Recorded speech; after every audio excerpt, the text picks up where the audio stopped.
Welcome to this discussion slash opinion piece on does IDW's TMNT need to be rebooted? Meaning, is this the right time to do it? Does it make the most sense?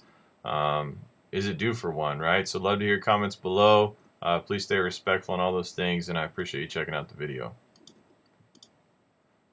First thing, just some disclaimers. No, I can't draw or write stories. I'm not a professional comic book creator. Like, I know that. Second thing, Sophie Campbell, if by any shot on God's earth you are watching this, I'm sure you're well intentioned. I'm sure you're very talented. I don't know anything about you. Mother Teresa probably goes to you for advice. Or would, whatever. This is not an attack on you. And then many of you are going to have different opinions, and that's good. That's healthy, right? Love to hear some of that stuff and your thoughts on where the series is now or where the series has been in the past. Another quick thing, I'm going to start putting this up on all my videos. I think this is important for you guys to kind of see and know. Um, I read comics to see something that I could not see on the screen or another form of media. I want to get away for a few minutes, just check in with some characters, enjoy the art, collect, things like that. I don't read comic books to have it reflect my life or represent me or get political. It's something for me that's just fun, and I think it's intended to be that way. But some of you guys might be different. I don't know. Everyone's different.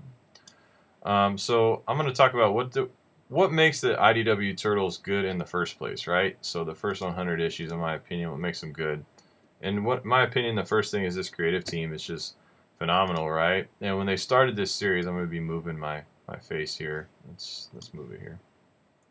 This is an interview they did, and I think it just kind of shows their thinking or their heart with the series.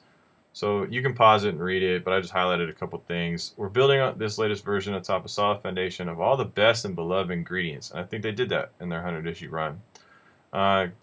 Nothing that strays away from underlying spirit of what made this such a beloved franchise for many years. So their goals were pretty apparent, and I feel like they did carry those throughout the series.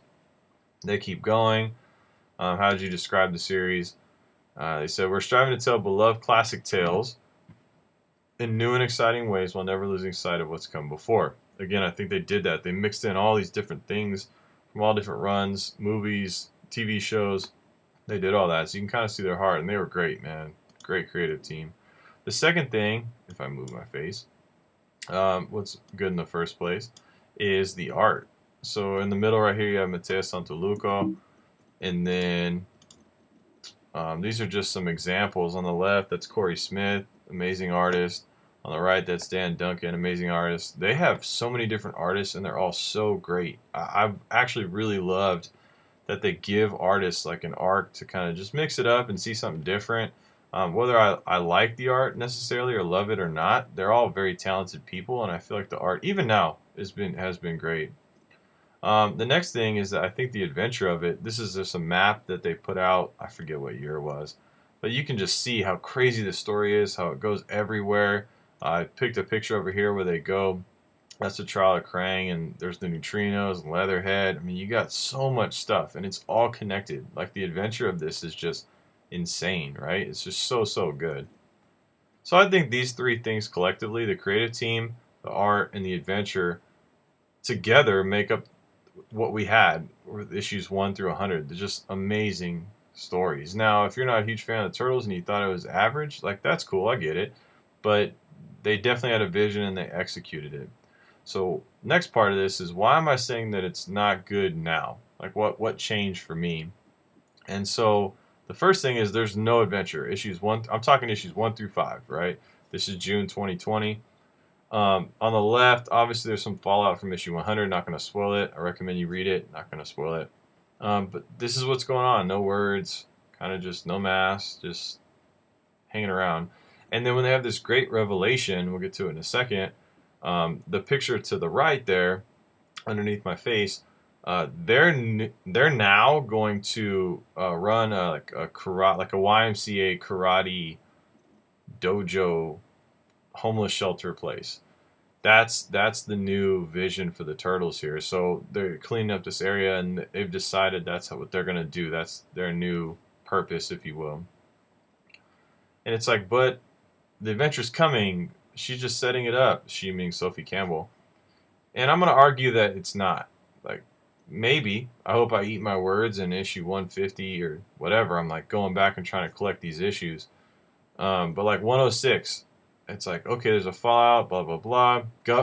Again, these keywords: government struggling to come to grips, humanitarian crisis, all this stuff, right? But it ends with the turtles actually going to go try to figure this thing out, fight this monster. I'm like, oh, cool. So 107, they go to confront him. All right, that's awesome.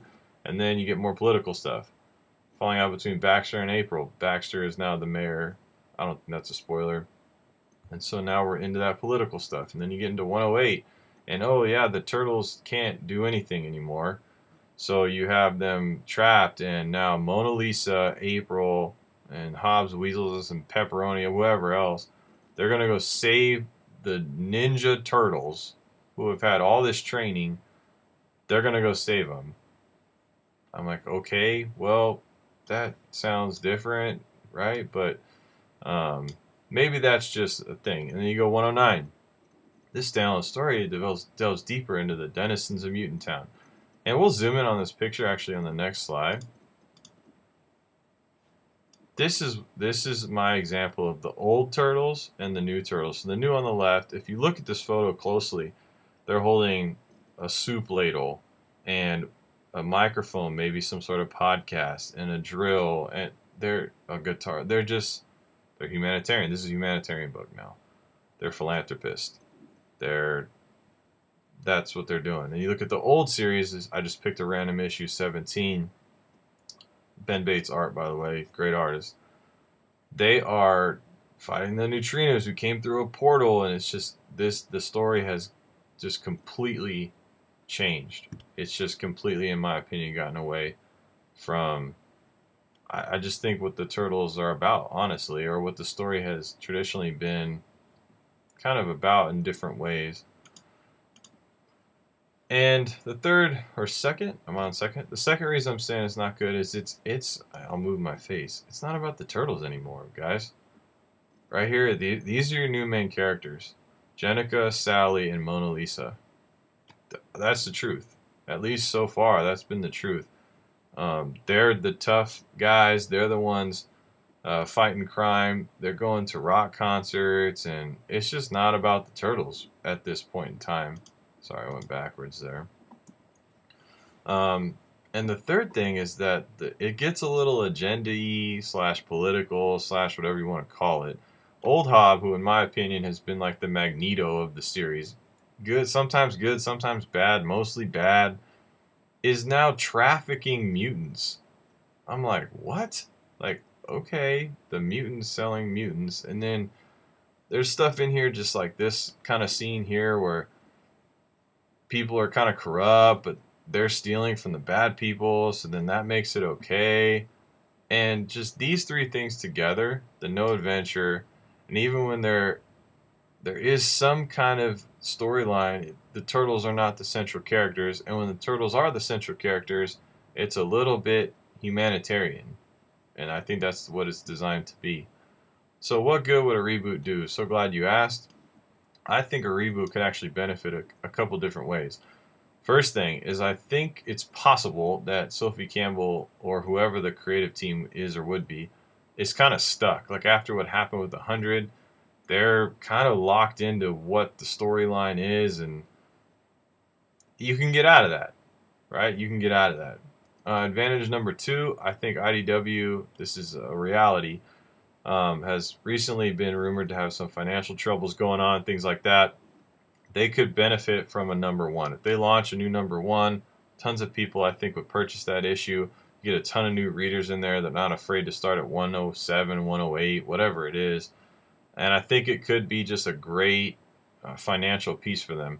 And lastly, if you start the series over, you could literally do anything. I know it's connected to one, but it's a little different. You could connect it to anything. They could time jump. They could do there's no restrictions with a new start. Right? So these three things collectively, I think, are huge advantages of a reboot.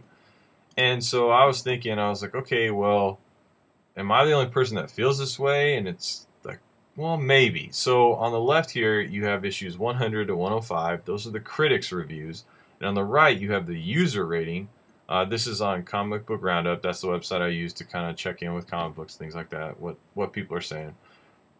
And you can kind of see they're off. Like 104 is a 95, and 104 for the users is an 8. And they're all pretty off, except for maybe 101. It seems like everyone kind of agreed on 101.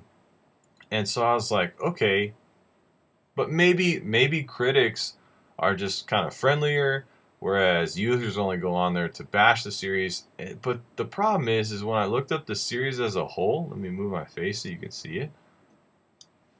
This is the entire series. You can see it there. 105 issues from August 2011 to the present. They're pretty much in agreement. The critics gave it on average an 8.0 and the users gave it an 8.0. So this lopsidedness is new.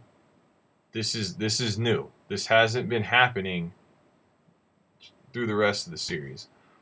So that's my thoughts, guys. I love this series. I think the Turtles are great. What do you think? Do you think it should be rebooted? Do you think no, this you need to give it more time? 5, 6, 7, 8 issues is enough. You need to give her 50 issues. Do you think it should just be a new creative team? Do you think what's your opinion, right? Just comment below. I love the series. This series just currently isn't for me. I'm just it's not something that I'm interested in reading, but that's okay. Like if everybody else is, that's fine. I have 100 issues which I'm rereading now, and all these micro series, and that's cool. Like I'll move on. I'll be fine. I'm sure some of you guys are the same way. But if it's something, I think you vote with your wallet is what I'm saying, right? So what do you guys think? What's your opinion? Are you liking the new series? Do you think it should be rebooted? Do you like the idea of a different creative team? Do you like the idea of having this creative team but getting a fresh start? Just let me know in the comments below. I appreciate you guys. Thanks for your time. I hope you're having a great day. And well, thanks for checking in.